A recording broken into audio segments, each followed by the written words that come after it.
болушам.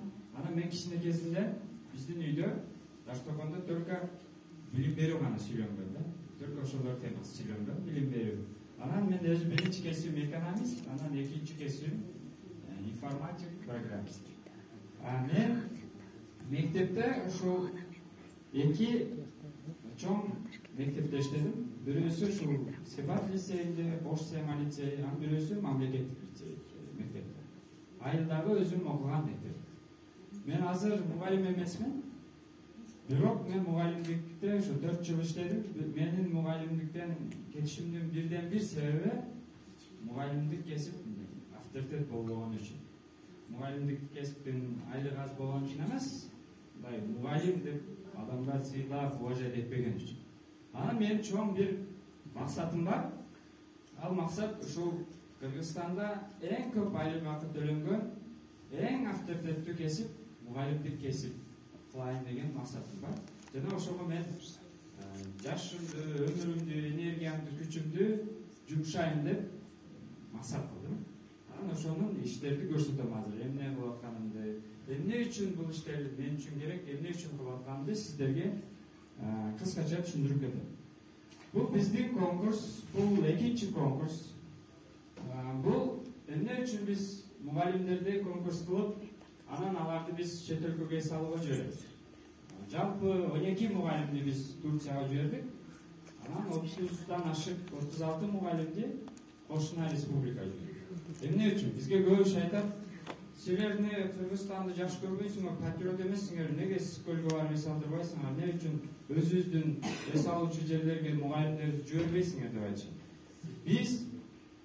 Мен өзүм Америкада болдум, анан Америкада кичине окудум, анан Кытайдын Ланчжоу деген университетинде окудум да.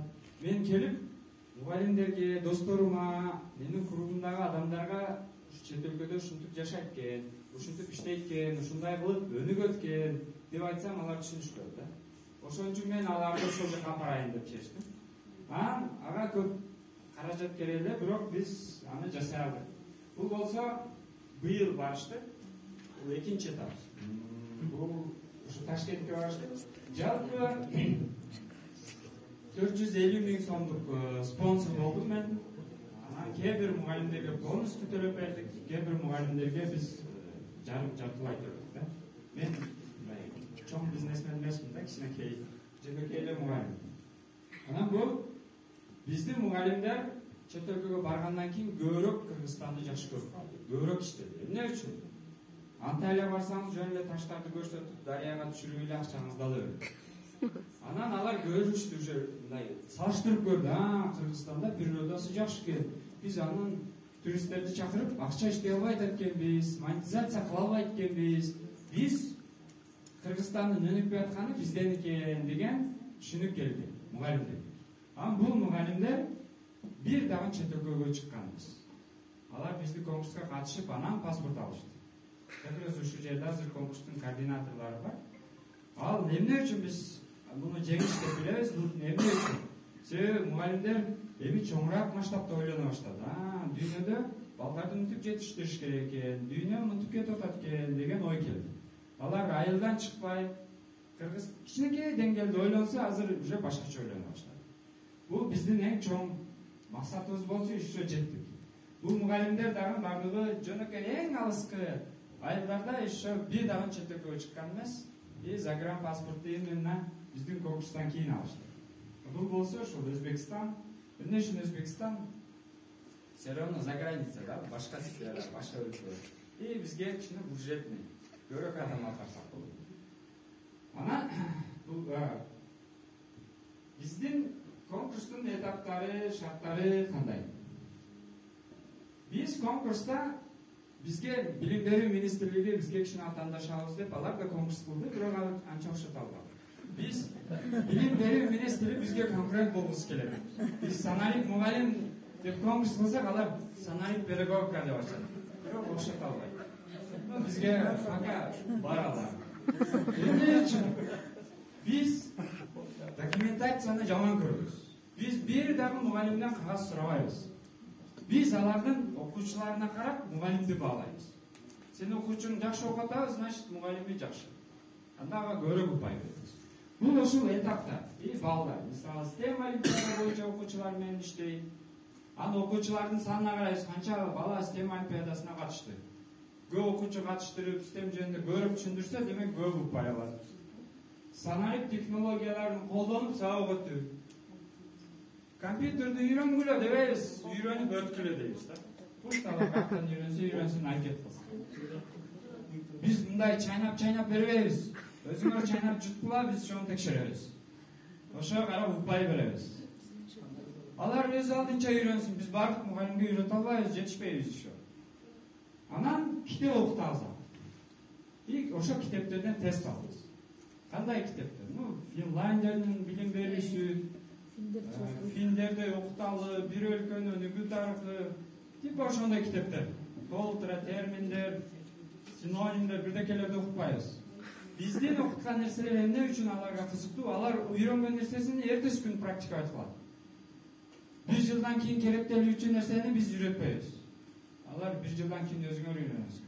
Биз үйрөткөн нерселерди сразу мектепке барып практикадан өткөрөт. Ошон үчүн аларга балким биздин конкурстар жаккан болушу мүмкүн. Бул ошо эки китеп, негизи өзү азыр китеп окутуш кыйын. Бирок ушул конкурс аркылуу биз жалпы 1300 адамга китеп окуттук. 1300 мугалим. 1300 мугалим. Бул биздин группа, бул конкурсубуздун катышуучулардын группасы. Бул жерде 13.000 мугалим бар, мындай.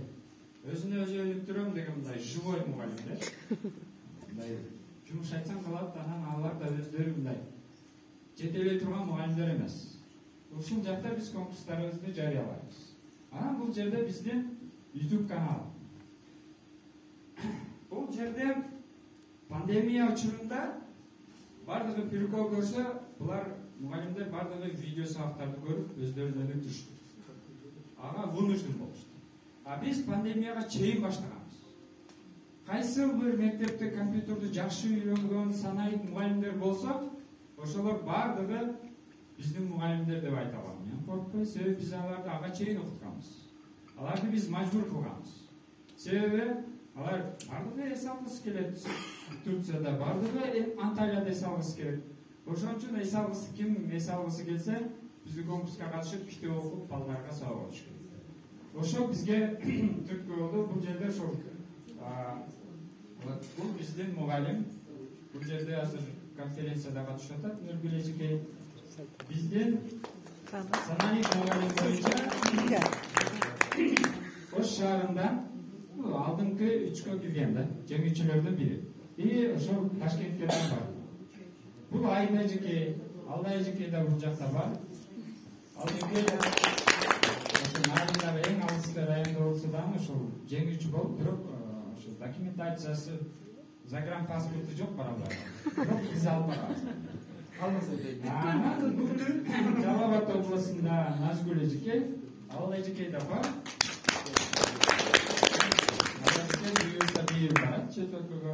Азыр бул эжекейлер биздин конкурсанттар эле эми өздөрү конкурсту уюштурганга жардам берип, ар бир областтан 70-тен 120га чейинки мугалимдерди катыштырып атат. Бул эжекей Баткенде, балким таанысаңыздар керек. Биздин маалымат булактарыбыз, байланыш булактарыбыз. Эми биз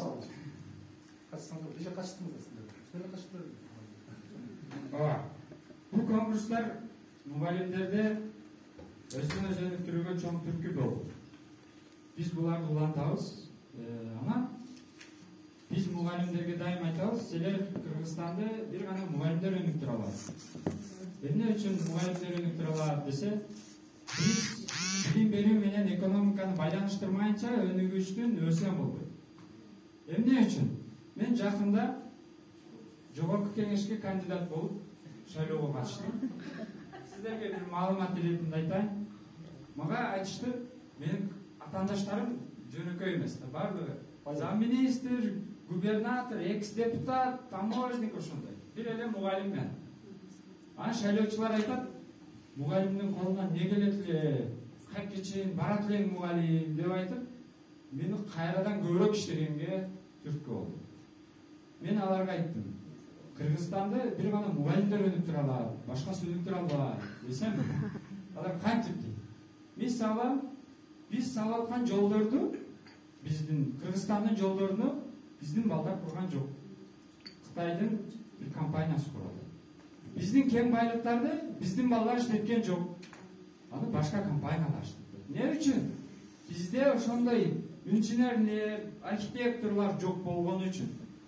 Аларды албетте мугалимдер окутуп чыгарат да. Эгер бизде ошондой адам ресурстарыбыз, кадрларыбыз жетишпесе, дайым бирөөлөргө курдурабыз, дайым бирөөлөргө каршы болобуз. А ошондой адамдарды сиздер чыгарасыздар. Эртең өзүбүздүн көпүрөктү өзүбүз кура албасак, менмин деген патриот президент келсе да өнүк тура албайт. Себеби бизде кадр жок. Качан өзүбүздүн балдар күчтүү инженер болуп, качан кен байлыктарды өзүбүз иштетип, өзүбүздүн инженерлер өзүбүз жол салып, өзүбүз көпүрө курганда өнүгүш болот. Ошол адамдарды сиздер чыгарасыздар. Ошон үчүн мугалимдер эле өнүк тура алат Кыргызстанда. Анан